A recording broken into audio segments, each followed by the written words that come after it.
This lecture on corrections of some misconceptions on iron preparations. And to be concise, I highlighted some issues to be discussed in short in this lecture.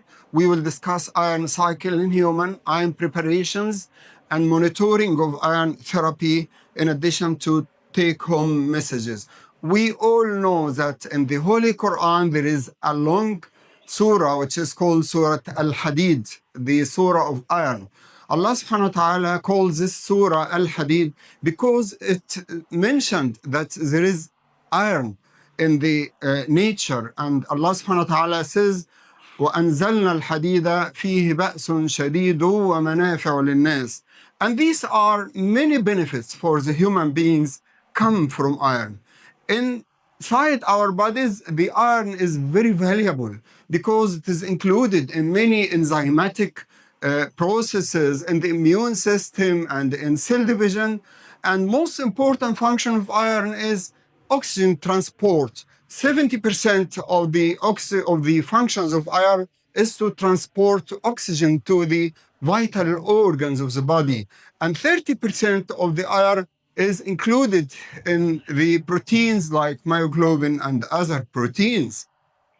Why? Because the iron is the core of the four heme proteins of the hemoglobin, to which oxygen is sticked to be transported to the different parts of the body. So iron, Allah subhanahu wa ta'ala mentioned many benefits. Actually, it is a very beneficial element to our bodies, as Allah subhanahu wa ta'ala mentioned. And we can find it in food. Heme iron comes from animal source and non-heme from plant source, like some vegetables, some fruits, and some nuts.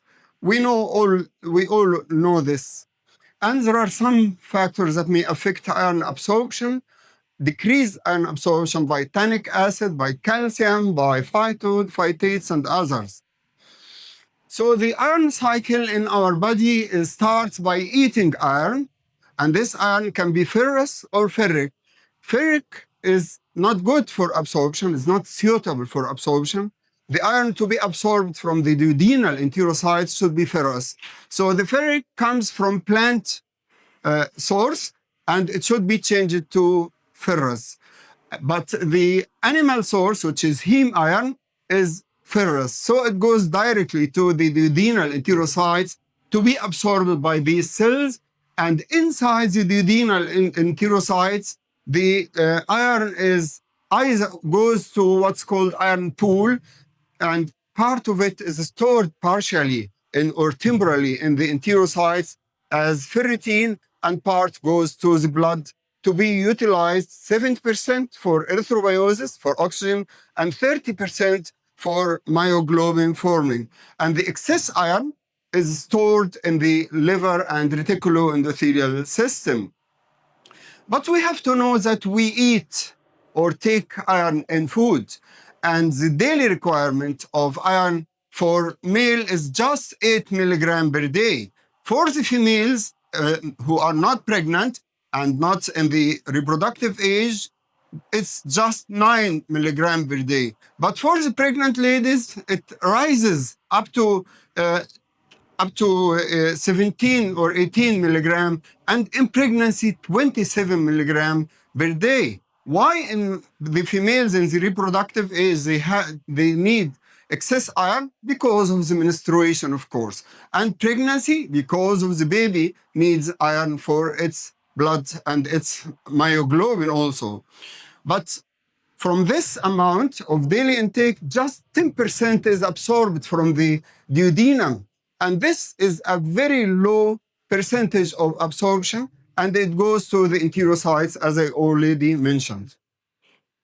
We have to know, this is the last slide regarding iron cycle, we have to know that iron is not excreted in urine, not excreted in stools, not excreted in bile. The cycle of the iron is recycled in the body. Recycled means that when you have iron excess, it will be stored in ferritin in the reticuloendothelial system and liver. but there is some shedding of the iron from the cells of the epithelium during menstruation for the females and sweet and so on. So there is some loss around 1 to 2 milligram per day, but the rest is stored all or circulating in blood. So this in short to inform the importance of iron in our life. But when we are talking about supplementation of iron, what is the indication that I have to give my patient iron? In pregnancy, we can give iron for prophylaxis or treatment. Prophylaxis, as recommended by the American College and the WHO, that all pregnant women should have at least 30 to 60 milligram of elemental iron plus 400 micro of folic acid during pregnancy. When to start is mentioned in the recent WHO publication from the time of conception, even before pregnancy, as recommended by recent publications. So all females should use iron supplementation as a prophylaxis against anemia in addition to folic acid. And this is a recent recommendation of WHO again. Why we give iron supplementation from time of conception? To minimize risk of maternal anemia, fetal anemia, small for gestational age baby, IUGR, and peripheral sepsis as well. And this is already mentioned elsewhere. Here is a Cochrane review mentioned that iron on around 50,000 women that giving prophylactic iron is important to minimize risk of maternal anemia. But we have to know that some countries are not giving the ladies prophylactic iron during pregnancy unless they have iron deficiency by testing for anemia or iron in blood.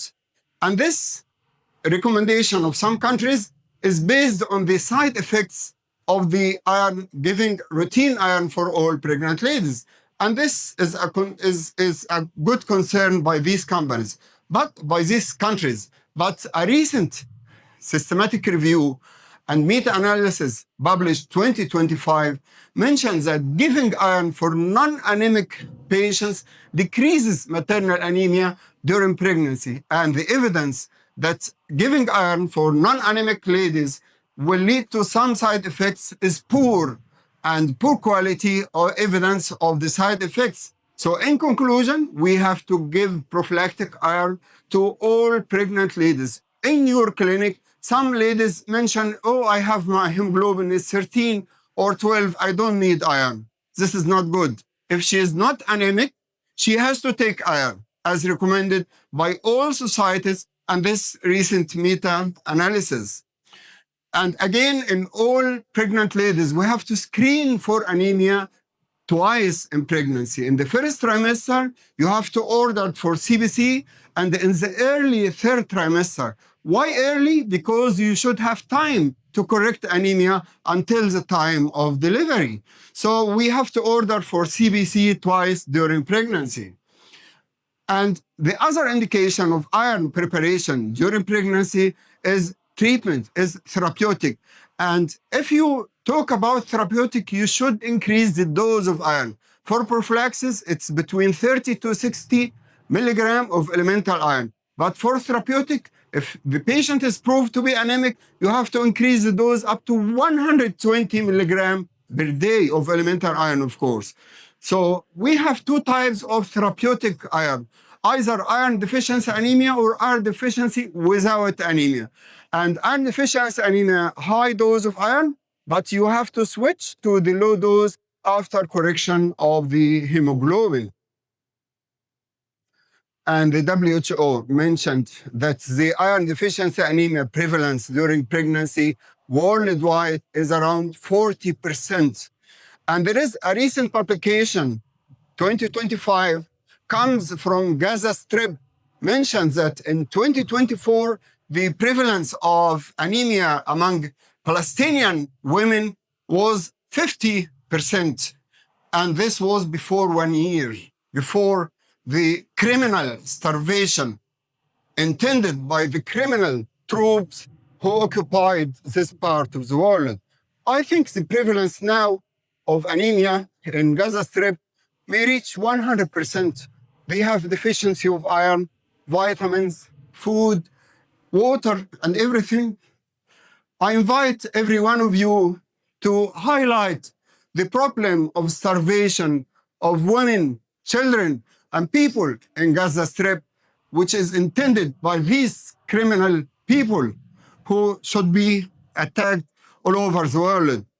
Don't stop to highlight this problem of stopping starvation of those innocent people, innocent pregnant ladies, innocent children by these criminal troops who are not doing except inhuman behavior.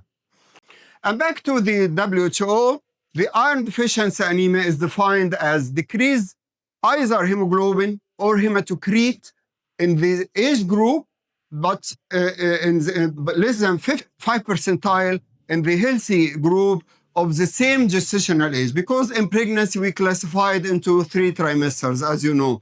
First and third trimester, if hemoglobin 11 gram percent, or less, this is anemia. In second trimester, 10.3 or 10.5 gram percent, and this is because of hemodilution in the mid-trimester. Regarding hematocrit, 33% first and third, and 32% in the second trimester. But before your patient goes to anemia and you diagnose anemia, you should be a clever doctor to search for anemia before its occurrence. Your skill should be searching for anemia before anemia appears. It's not good that we see an evident disease. If you see a malignant patient, this is not good for diagnosing. You have to diagnose it early. Early detection is the key of success of any clinician. So the key of success here is to know that there is pre-latent and latent phases before manifest anemia. And the pre-latent is manifested by decreased ferritin. But the other iron panel are okay. In the latent, the iron panel, all of them are affected, decreased, except total iron buying capacity increases until manifest, which is hemoglobin decline in addition to iron panel change. And here is the slide summarizing the RBCs, and this is just a reminder for you in your practice. To diagnose anemia, you should have hemoglobin low, you should have hematocrit low, but there are some parameters in the RBCs which should be mentioned because iron deficiency anemia is microcytic hypochromic. So microcytic is, we have to measure mean corpuscular volume, mean corpuscular volume. And regarding the hypochromic, mean corpuscular hemoglobin concentration and mean corpuscular hemoglobin, and you should know that there are some anisocytosis due to increased reticulocytes, which increases size. I'll discuss this slide later on. But some doctors always order CBC, ferritin, iron, saturation, and so and so and so. This is not good. The indication to order for iron panel is whenever you diagnose anemia, you should order for iron panel. And that's why the insurance companies, if you order CBC, ferritin, and iron, they cancel ferritin and iron. Because they mention that if you diagnose anemia, you should search for the cause of anemia. We know that most of the anemia is due to iron deficiency. But firstly, you have to diagnose anemia by hematocrit and hemoglobin decline. If they are decline, you search for the cause, which is iron deficiency, by ordering for iron panel. And in such a case, we order for ferritin, which is the protein attached to iron for storage, transferrin attached to iron for transport, and total iron binding capacity, which is site of transferrin for the iron. And the most important and least ordered test in the iron panel is the transferrin saturation, which is the mathematic method for iron versus total iron binding capacity. In anemia, it reaches as low as 20%. In normal individuals, it is 33%. Many doctors miss to order this important test to diagnose iron deficiency anemia. Now we go directly to the iron preparations in the market. There are some misconceptions. The first one, that when you read the package from the medical rep who comes to your clinic, you will see that iron is 300 milligram, 250 milligram, and so on. So this is not good. This is incorrect, because they write the dose of the iron and the salt. Ferrous sulfate, they add sulfate and ferrous together. We are concerned with the elemental iron. So always ask him, what is the elemental iron dose in your product, not to discuss with me that you have 300, 400, and so on. Okay? This is the first misconception. The second misconception, that iron preparations are similar. Any iron, she can take in iron, or he can take in iron to treat anemia. This is a simple solution. He has iron deficiency anemia, so we have to give iron. And actually, unfortunately, this misconception is common in the primary health care centers and governmental hospitals and even doctors. The patients come to your clinic with a strip of iron. I mentioned we talk iron. We don't know which iron. Is it ferrous sulfate, fumarate? What is it? They give strip without names. Take one tablet per day. This is not good. Iron preparations are not similar. This is the second misconception. Why are not similar? Because we have the conventional iron, which is non-heme iron. Non-heme iron can be classified into ferrous and ferric groups. Of course, absorption of ferrous group is better than ferric group. The bioavailability of ferric group is as low as 5%, and absorption of ferrous is good. The studies on ferrous are too much. It's available, cheap, and elsewhere you can find ferrous sulfate.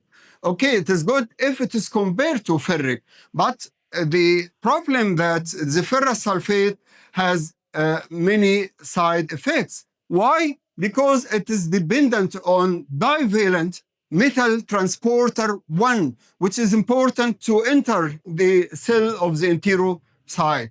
So it is dependent on this item. So it goes inside the enterocyte, and as I told you, it's joined to the ferritin partially or released to circulation, as you will see here. So it has many problems. The most important problems of the ferrous and ferric, which are non-heme, are GIT, gastrointestinal problems, which reaches up to 64% of cases, and no compliance, and patients stop taking this iron due to side effects on GIT, constipation, diarrhea. All of us know these side effects. Also, it affects the microbiota of the intestine and can stimulate inflammatory process and increase ROS and stress, oxidative stress in the intestine. Also, it may have some interaction with some foods, as I already mentioned, phytates and tannic acid and so on, and calcium and milk. So it may have some interaction, and the dose to increase the hemoglobin is too slow. To reach 1 gram, it takes around 1 month. So it's slow, and it's not saving the patient of anemia. In addition, that if you give this non-heme iron, the hepcidin hormone coming from the liver can destroy it and can prevent absorption. Of course, we all know that it has metallic taste. It is metal. Iron is metal, metallic taste, and the absorption is affected by the DMT1 and also transferrin as the base of the enterocytes. So doctors try to solve this problem and improve the compliance with the non-heme iron. The first trial was to give the patient sustained release capsules of ferrous fumarate to have prolonged effect of iron supplementation, but unfortunately it has low absorption rate. Other studies mentioned that we give liquid form of iron mixed with polyphenols, but the absorption again is low. Others can give iron 1 day on and 1 day off. Why? To give chance to minimize hepcidin hormone secretion from the liver. But again, the availability is low. Some others mentioned, okay, we will change the salt. Either sulfates, fumarate, we exclude, and we give carbonyl or ascorbic and so on, again, the bioavailability is the same. And many companies, all companies, including this company, added vitamin C to enhance the absorption of iron. But unfortunately, the recent meta-analysis and systematic review found that adding vitamin C was not found to increase the absorption of the iron, and there is a small and likely clinical insignificant increase of hemoglobin. So, in conclusion of this part, the traditional or conventional iron is suboptimal for treating patients or prophylaxis for patients as an iron replacement therapy due to these side effects. What is the solution of this problem?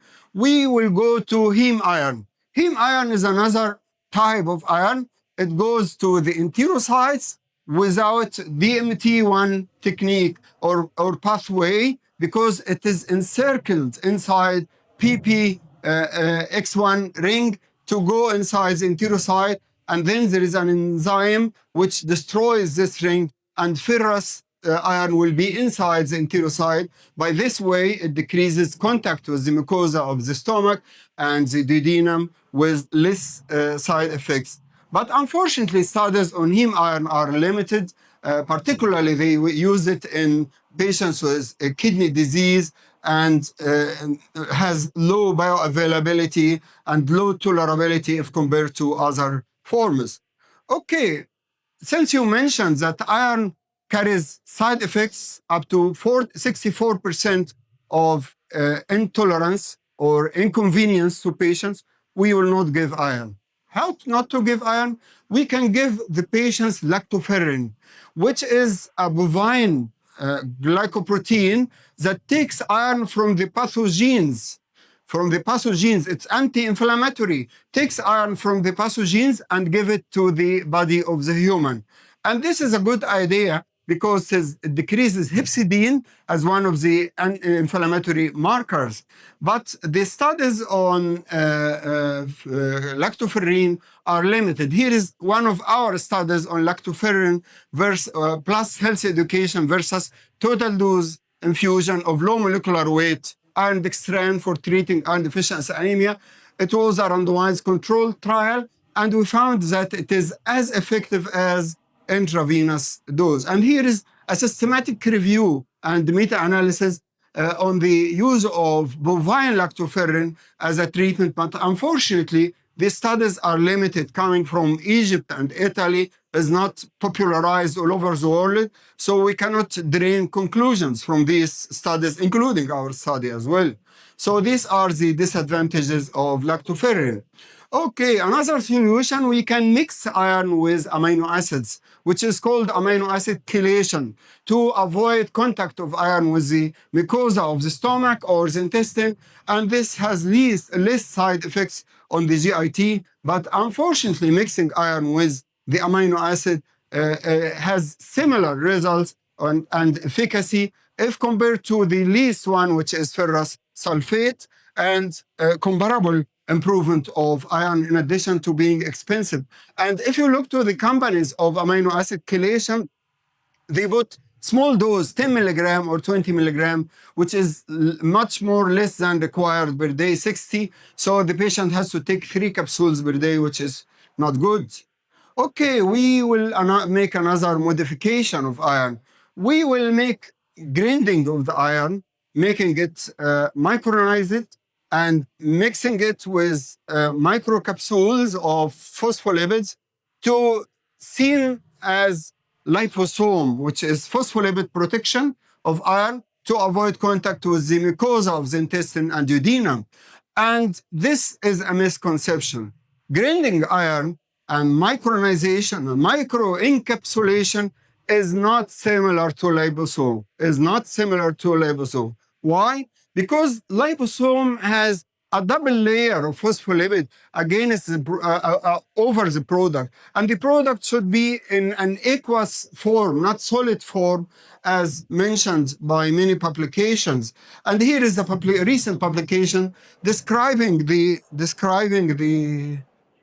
the shape of the of the liposome, there is hydrophilic core, which is liquid or aqueous, surrounded by hydrophobic layer of double layer of phospholipid in addition to cholesterol. And here is a recent publication, also 2025, discussed the use of liposomes, including this table in medicine. You will not see iron preparation of the liposomal iron. They are using it for anti-cancer, anesthesia drugs, and so on and so on. So liposomal iron is different from grinding iron. And here's a patent of one doctor putting iron as aqueous solution in these liposomes. So the disadvantages of grinding iron and micronization, microencapsulation, is the problem of instability and poor efficacy due to degradation prematurely in the stomach or the duodenum, with low bioavailability, limited long-term data on the studies, and cost. And there are, in literature, there is mix between grinding and liposome. Many doctors mention that we are doing liposome. This is not liposome. So the studies from the beginning are not accurate and not correct. Some studies reported allergic reaction. Okay, we go to another modification, which is sacrosomial iron. You already heard something about it. The idea is to put the solid, not the aqueous form of the drug, which here is ferric pyrophosphate, inside a capsule around it, inside a capsule. In this slide, the next slide, I show it in a more practical way. This is the shape of the capsule. It's surrounded by pre-gelatinized rice starch. And when you cut it, you will find in the center iron pyrophosphate surrounded by a thick layer of sacristar, and there is impregnation of tricalcium phosphate and sunflower lysine. These layers are protective against, time finished? It's not working.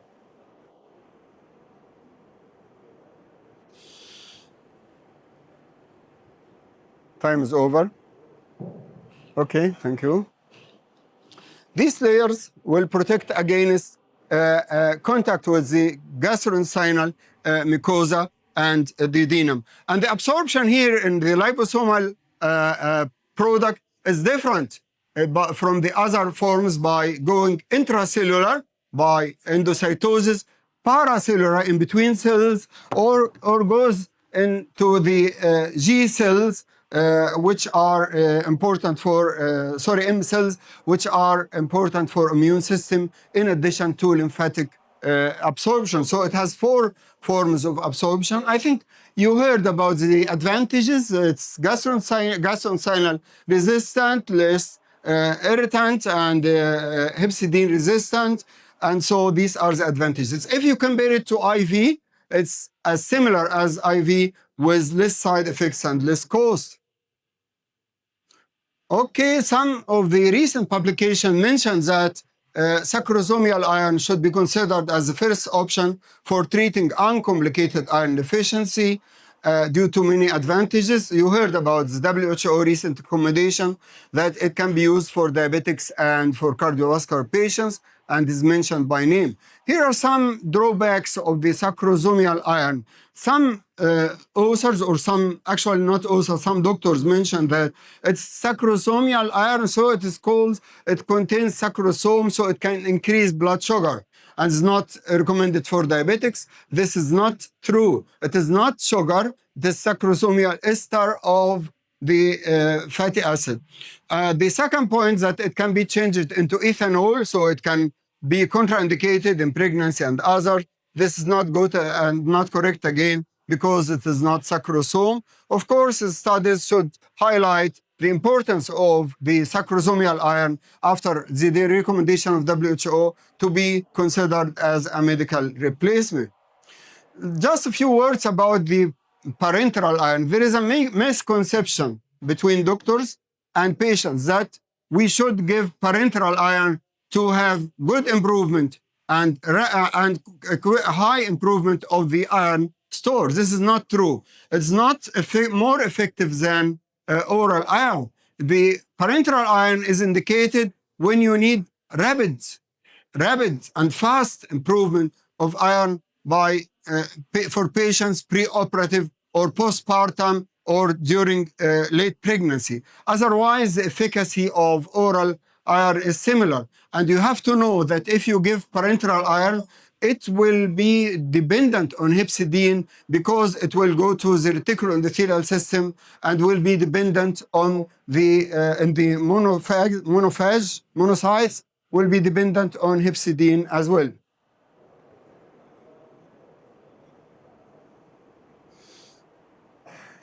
So,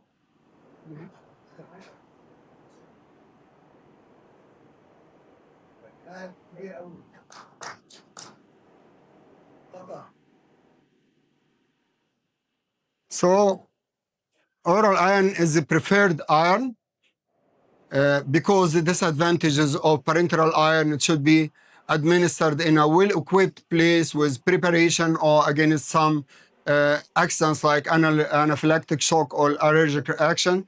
It's more expensive, needs well-trained providers with side effects, as I already mentioned. The most important and commonest one used is ferric carboxymaltose.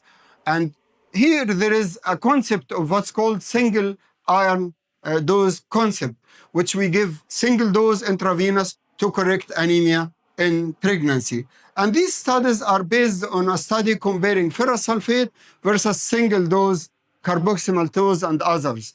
And actually, those people made study against ferrous sulfate, which is the least effective type of iron. So this is a great drawback of their study, on which others mentioned that the single dose is more effective than oral. So we already mentioned, we already made a study on the total dose iron infusion versus oral in treating iron deficiency anemia, and we found that both of them are effective, but parenteral iron is faster. As I already mentioned, the parenteral, when you need rapid improvement of hemoglobin, you should go to parenteral. And again, the first option for oral is the sacrosomial iron. The last misconception that parenteral iron can be freely given in the first trimester. This is not good. The recommendation of the American College to avoid parenteral iron in the first trimester to avoid the theoretical risk of malformations and others with lack of data. So in the first trimester, don't give parenteral iron. You can give it in the second and third trimester. And the patients on iron, whether oral or parenteral, should be monitored by ordering hemoglobin or CBC after 4 weeks. And she has to continue on treatment. And you have to check that improvement of hemoglobin at least to reach 10 gram percent after 1 month. And after correction, you should maintain her or he on the maintenance dose for at least 3 to 6 months.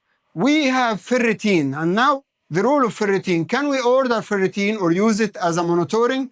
Ferritin is excellent and the first parameter of the iron panel that changes, but ferritin is not practical because it is expensive, not available, it is non-specific, and actually it is acute phase reactant, can increase in some inflammations and liver disease. Also, we don't have to use iron as a monitoring of iron deficiency anemia because iron level is fluctuating every day and every time, so we don't rely on iron for calculation. So in conclusion, I would say that in contemporary practice, the role of traditional iron preparations have become limited due to the emergence of more advanced, convenient alternatives, and IV iron shows no clear superiority over oral iron, particularly in newer forms, except in cases requiring rapid iron replacement. And sacrosomial iron is a nanoparticulate oral iron formation that has been proven to be more tolerable, efficient than oral salts for managing iron deficiency or iron deficiency anemia in different clinical settings, even in the presence of inflammation.